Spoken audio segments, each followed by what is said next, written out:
Well, hello everybody and welcome to the show. Who can believe this is our fifth webinar and we're learning every time we do it. Just to introduce myself, my name is Dr. Steve Simpson. I'm a medical doctor by background, but I now work exclusively as a mind coach. And I only work exclusively with elite performers.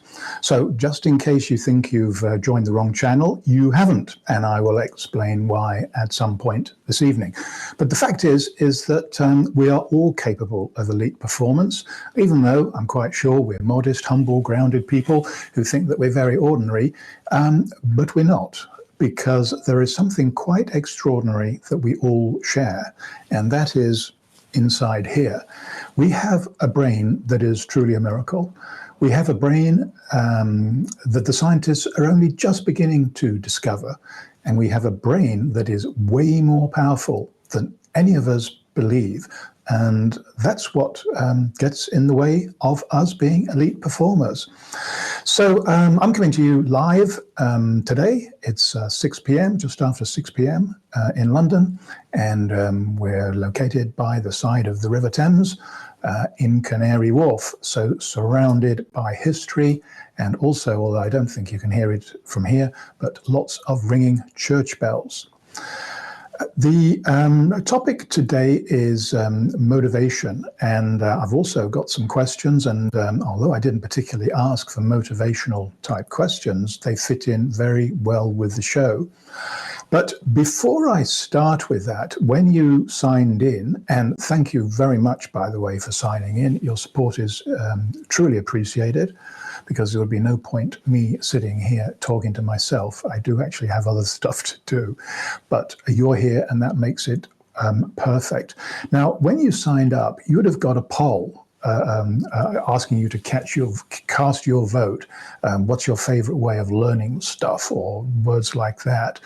And that was an experiment of mine. I didn't know how it's going to work, but I honestly wanted to know. And I think anybody who sees himself or herself as a coach should be extremely interested in how people learn stuff. So what was the result of the poll? Well, I suppose I could have predicted it, but it was all over the place. I think we had just about an equal number of people who voted for each of the various options. You know, do they like online coaching courses? Do they like videos? Do they like blogs? Do they like personal coaching? You name it. And there was one person who actually filled in the text box, because none of those applied to her. So she wrote something like, I don't have, perhaps I can find out exactly what she said. Yeah, because this is from one of our regulars, Andrea. She says, the question was, what is your favorite way to learn new stuff? And she says, by using all my senses while walking through life and sharing with others what I have learned. So those are two short sentences, and they're pretty good. And she says that she wants to use all of her senses. And of course, if any of you out there are teachers or coaches, you should take heed of those words, because I was brought up in with a pretty traditional education. And I would like to think that education has moved on, but we used to have to sit at desks and we used to have to listen to incredibly boring teachers telling us stuff that they thought we would find interesting. And I've never been so bored in my life. And it wasn't too much better when I got to secondary school, and sadly it wasn't too much better when I got to medical school. But the great thing about medical school was that you could educate yourself, because we had this wonderful raw material, and they're called patients. And that's how, I learned enough medicine to convince the examiners that I was fit to be called a doctor. So there we are, using all the senses. That's how people learn. And I'm pleased with the poll results because I have deliberately using different techniques. Those of you who found my website, you will see I have published an incredible amount of content, and almost all of it is free. So I can pretty much guarantee that whatever you're looking for, whichever way you like to learn, you're going to find it somewhere on my website. Just to give you some examples, I put out a blog almost every week, sometimes occasionally twice a week. I'm always publishing new videos on YouTube. I think I've got about 180 there now. And I write articles, I write books. So it's all out there, and if you really can't find what you're looking for, then you better send me an email, and I'll help you, because I actually do reply to every email that I get sent. So motivation. Why did I choose motivation today? Well, as so often, I think the subject actually chose me, because a few days ago, I had an email from the editor of a glossy magazine, international magazine. I'm actually a feature writer for them, but I haven't written an article for a while. And she said, would I please be prepared to do another article? And she said, just send in anything. Choose your favorite subject. Now, my heart sinks when I get requests like that. It's just like I would hate to be on this webinar talking about stuff that I've chosen, which is why I'm so pleased. I've got 3 great questions to move on to very shortly. So I asked her, I said, well, look, what are your readers? What kind of, comments are you getting from your members? What do you think's on their minds? And she said, oh, I can tell you that straight away. We've had lots of notes from people. Because in the Northern Hemisphere, we've had a lovely summer, but we know that autumn is only just around the corner, and we know that winter follows autumn. So people are already starting to think of autumn. And the questions that the editor's getting is, how do we keep our motivation going during, the cold months of the year? And I said, yeah, I can write an article about that. But I'll tell you up front, not to worry you, but it's got nothing to do with the seasons. Motivation has nothing to do with the seasons. So I guess she was a little bit worried. Now, I should also say, by the way, that I don't actually like writing. And that's quite an admission from somebody who, in their academic careers, had to write dissertations and theses and academic papers. And now I write articles and blogs and stuff like that. But I find, well, I'll tell you why. This is probably the first mind tip we're going to get onto here. Basically, our brains, which I said are so remarkable in what they can perform, very simply, they're split into 2. What we call the unconscious, sometimes called the subconscious mind, and the conscious mind. And they have very different functions, and they're of very different size. And in a seminar, I often ask people, which do they think is the biggest? And we get all kinds of answers, and I don't blame them for that. How are people supposed to know? But anyway, what I can tell you is that the unconscious mind is way bigger than the conscious mind. But where do we live? We live in our conscious mind. That's all we know. The other bit is called unconscious for a reason. But you see, the thing is, in the unconscious mind, it's working on its own. We're used to having this internal dialogue in our head saying, I have to do this today, or I have to prepare for this meeting, or I have to worry about this driving test or interview or something. Well, our unconscious mind doesn't worry about any of that kind of stuff. If it wanted to, it'd be worrying about, how can I keep Steve's blood pressure stable today? How can I control his heart rate? How can I make sure he manufactures just enough insulin to to release glucose into the blood? It doesn't. It happens on its own. And the best things that we do in life are when we let things happen on their own.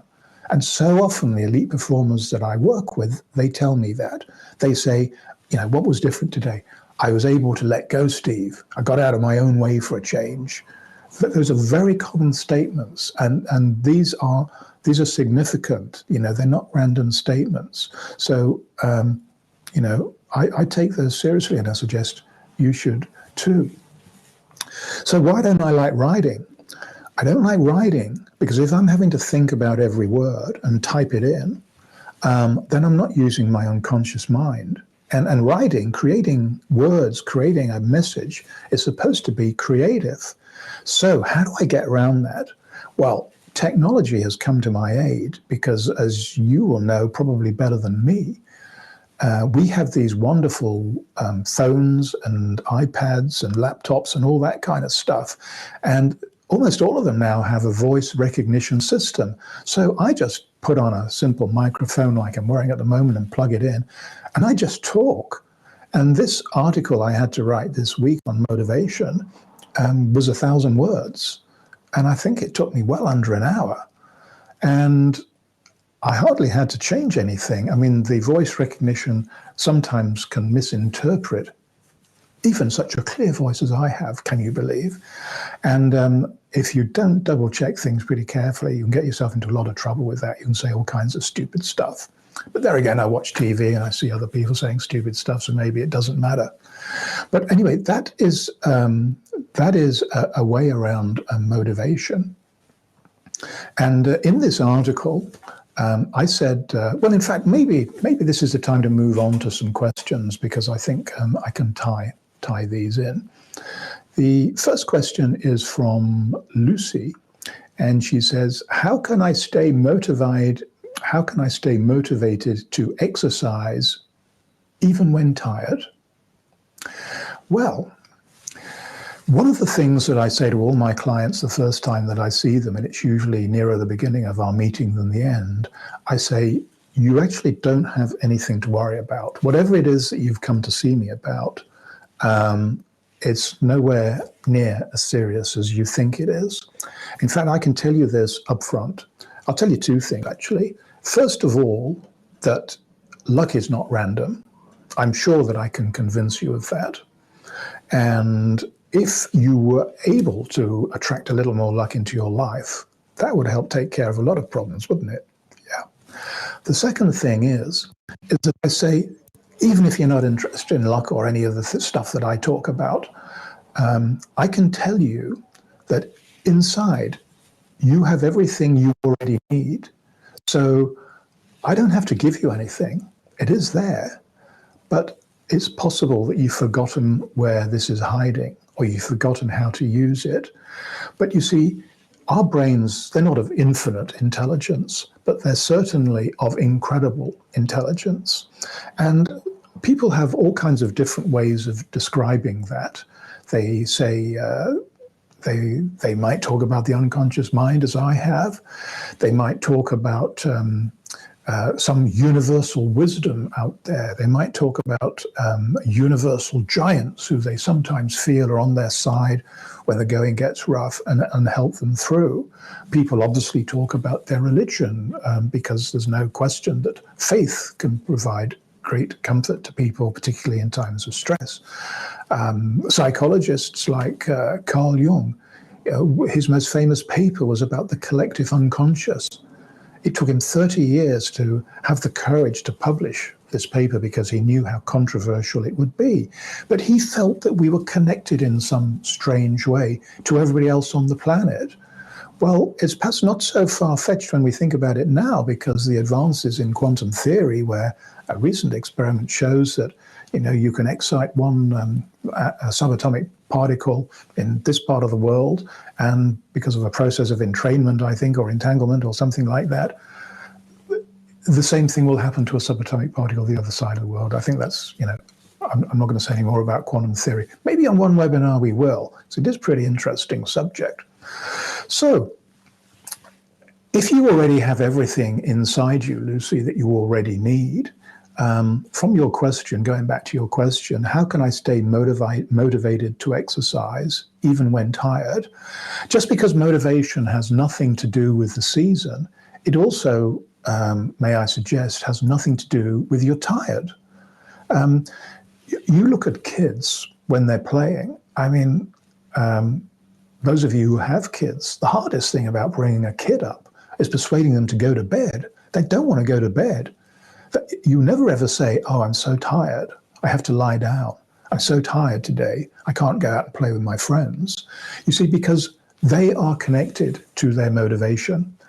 You see, if you don't have motivation, there's only two possible reasons. The first thing is, Lucy, and to all of you really, if you're having a lack of motivation, like perhaps I was having a lack of motivation to write another article, it's because there's something that's blocking it, or it's because you don't want to do it. And if it's something that you really don't want to do, and you can't really see any good benefit of doing it, well, I think the obvious answer perhaps is don't do it. If you do want to do it for a very good reason, then, as I say, that's when a block comes in. And just today, it's almost by synchronicity, I was watching a video, and the person on the video was explaining the 9 commonest obstacles to us not getting stuff done and not living our dream. And one of those is motivation. And if you're interested in the others, I'll just quickly go through them. I'm not going to explain any of them, but you may not have all the information you need. You may not have the skills you need. You may not have the belief that you can do it and good enough. How many times have we heard that? How many wonderful books are left unwritten because the person felt she wasn't good enough? You don't have enough energy, like Lucy. The other people that you need for this project aren't supporting you. Or you need, something like that. Motivation is one of the reasons I've mentioned already. You don't have the time. Well, time can be stretched. You don't have the money. Yeah, but all of us know about that. Or fear, and fear certainly stops a lot of projects. So, and all of these things, if I had to sum them up in just one word, what gets in the way? It's simple. That one word is thought. Probably going to have to say a little more about this, aren't I? Well, our unconscious mind in particular is generating thoughts all the time. Apparently 70,000 thoughts a day, although I don't really know how anybody can estimate that number. But whatever it is a huge amount of thought. And by the time that it's reached our conscious mind, apparently, again, it's been thought about for 7 seconds already. So there's a lot of unconscious churning going on before this thought percolates up through all of our filters, and we get this idea that we feel tired, or we fear we're not good enough to do whatever it is. So that's the danger of thought. Because thought, by the time it's gone through these analytical centers in our brain, the logical reasoning and all the rest of it, it may not have very much left from the original thought, because thought is unformed. But once it reaches up here, it's been worked on by the conscious mind and becomes structured. And of course, by structuring something, and I'm afraid this is what we all do, particularly scientists, when we try and structure something, we often lose some of the beauty of the original thought. And certainly those of you who write books, and I think I've written 5 now, you have to go through professional editors. And I always wonder whether it's the right thing to do, because they pick up stuff on a very structural level. And sometimes it's just better to let it flow the way it came out of your voice or onto your table. So these constructive thoughts, really, they're hallucinations, because we're always trying to rationalize stuff. Now, in Lucy's case, I mean, she's just like everybody else. For some reason or other, she doesn't want to exercise. And so she's thinking, because she's tired, and she thinks that that's a logical explanation. And if you're looking for logic, it is, but that doesn't mean to say that it's right. So I would appeal, Lucy, to the child within you, and the child within you is your unconscious mind. And I would say to your unconscious mind, yeah, I don't think we're arguing that exercise is good for us, but the thought of going to the gym, pulling weights and running on the treadmill and all that kind of stuff, if we find that boring, then it's probably best to think of another way of getting exercise, because I bet Lucy, even if she was so-called tired, I bet she could be persuaded to go out and have a game of tennis. So she's not too tired for that, or squash, or whatever she does. And I bet if there was a party with a free Prosecco fountain, I don't imagine she'd be too tired to go and join her friends for that. So, Lucy, tired? No, you're not tired. You just need to give yourself a better reason for being motivated, because there's something blocking it at the moment. So I never tell people what to do, by the way. I just let that unconscious mind join the dots from A to Z and come up with what's good for it. Just as I wouldn't say, oh, you've got to read this article because it's so much better than the video. I would never say that, because that's personal choice for people. Okay, moving on.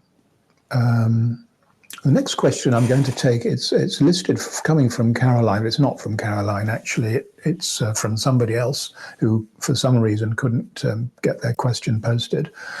And the question is, I know it's from a man, how do you get over bad breakups? Well, we live in a yin and yang universe. And that means that, what is good, what is bad?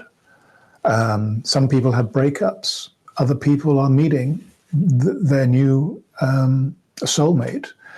And it's very rare that people go through life, from what I see of the people around me, it's very rare for somebody to meet their soulmate and then spend the rest of their life with them. It might be a wonderful thing if it does happen. But most of us live by experimentation. And we could say that we make a lot of mistakes on the way. Well, we could say that, but again, it's better to perhaps reframe that and say, well, I tried lots of different options, but sooner or later, we find the person that is our soulmate or close to it. Now, of course, when a relationship breaks down, and there's so much divorce and so many relationships break down, it is, of course, desperately upsetting for all parties concerned. And I know this won't make it sound any better, but I mean, it is life. Just as autumn follows summer, so a breakup will follow the start of a relationship. But what I can say, and it's from experience of all the people that I know, is that even though things feel bad at the moment, they won't stay bad forever. And do you remember what I said about thought? I mean, all of these things, I don't really need to write any articles. If anybody asks me a question, I just say thought. But that's too simple. Even the unconscious mind needs a bit more information from that. So this gentleman who's going through his breakup, he is feeling very sad, and he is assuming that because he's having a breakup, that's what's making him feel sad. Well, I'm sure there's some truth in it, but you see, what we do with thoughts, and all of us do it because we're incredibly creative, as I've already mentioned, we make our own movies with thought. It's not just enough to say, I feel tired or I feel upset. We make the whole movie, and we play the movie over and over and over again in our head. And of course, the result of the movie is still the same. We get sadder and sadder and sadder and sadder. So sooner or later, this cycle just has to stop. And I would suggest that the sooner it stops, the better. And how can that be? How can we do that? Well, if we go, let's play thought at its own game. If we're so good at constructing movies, let's construct a movie where you accept that relationship has finished, but you also accept there's another relationship which will start.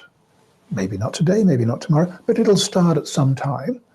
And when you least expect it, something's good is going to happen. And it's when you least expect it. And I think I can move on to my next question now, because I can tie this point in here. X does not equal Y necessarily. If you work on your project, if you really know what you want to do in life and you're passionate about it, that passion does not mean that the project is going to be a success. If you work hours and hours and hours and hours in business, it does not mean that you're going to have a good year and get a big bonus. It's not that simple, because there's something in that equation that we miss out, and it is a question mark. So X plus the question mark equals Y. So next question, which is a good one from Georgia. Will I receive the funds to open a women and children safe haven? I have been abused in the past. I just want to help before things get bad.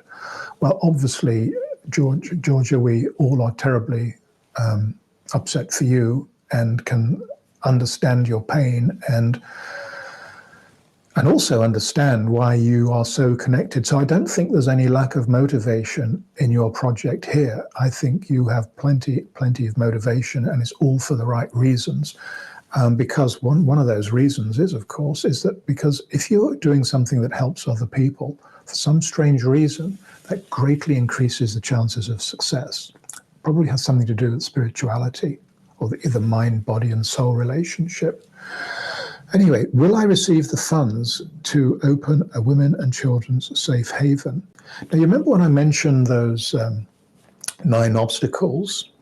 Well, you might remember that one of them is money. And to open a safe haven, particularly to do it the way that Georgia wants to do it, it's going to take some money. So this is the question mark in the equation. X, that's Georgia's commitment, which is huge. We don't doubt that. Y is the safe haven, which is a wonderful project. We don't doubt that. But that motivation and passion and commitment is not necessarily going to lead to the project being successful, because there's this question mark in the middle. And this question mark actually is the bit that most of us leave out, and it's the most important, because that is all of the things that we have never predicted, that we never built into the plan, that we never expected to happen. Just like this man never expects to have another relationship because he's so upset by the last one breaking down. Well, you see, he has also forgotten the question mark. And the question mark is so important. Now, what are we going to call this question? We're going to call it the unexpected. We're going back to this Jung's collective unconscious, or universal wisdom, or the invisible giants stepping in, or religion. So somebody or something, Georgia, is very likely to step in.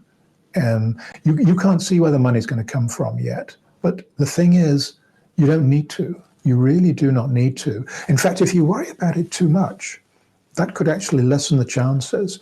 There's a samurai expression that I love, and it is, there's nothing more certain to affect the straight flight of an arrow than a single thought.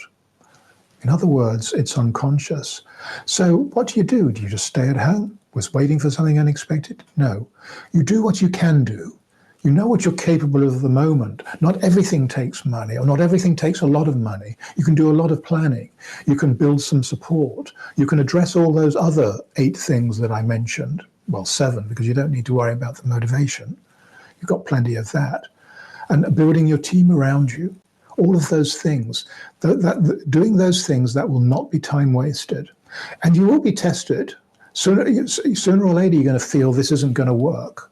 Well, again, I can only say from my experience, when you feel that, it means that you are so close to getting there. So you just stick to what you want to do. And you keep me informed, by the way, because I'd love to talk more about this on another show. So, George, I hope that has given you some encouragement. If you want a bit more encouragement, I don't have time now to explain it, but it's something called the Stockdale paradox. It is how to make yourself discouragement proof. We could easily talk about that on another show. If people want it, I'll definitely do it. We're running out of time. I did say I have a free gift, and I'm glad to say I did remember. It's actually a choice of 2. And it is the 2 books that I've most recently written. One is about luck in general for anybody. And I also wrote a book about poker, because I don't know much about poker, But for some strange reason, this is the big question mark in my life, I have been very successful, or more accurately, my clients have been very successful. In fact, my main client is a chap called Chris Moorman, who is the world #1 and who was kind enough to write the foreword for the book. So all you have to do, you can choose one of these. Sorry, you can't have two. You'll get a PDF copy, and what you have to do is go to my website and just sign up with name, email address, nothing else. Your email address will be safe. There'll be no spamming, any of that kind of stuff. And then there'll be some automated response, and it'll probably prompt you to send me an email and tell me, in that email, you just tell me which book you want. And if you've got any particular question, sling that in as well. If I can answer it, I will. So we are out of time. As usual, we didn't have time to talk about all the things we could have done. I'd like to end by thanking you again, truly, for supporting the webinar. I love doing them. I'm going to carry on. By the time we get to number 50 in the season, I suspect we'll have more than 1 million people. Well, it doesn't matter, does it? It doesn't matter if we have 5, but who knows? Because I trust the question mark, and I encourage you to trust it too. So we'll be on the same time next week. Please sign up. Please fire in your questions. In the meantime, have an incredibly lucky week, and make sure that some of that luck rubs off on the people around you. Goodbye.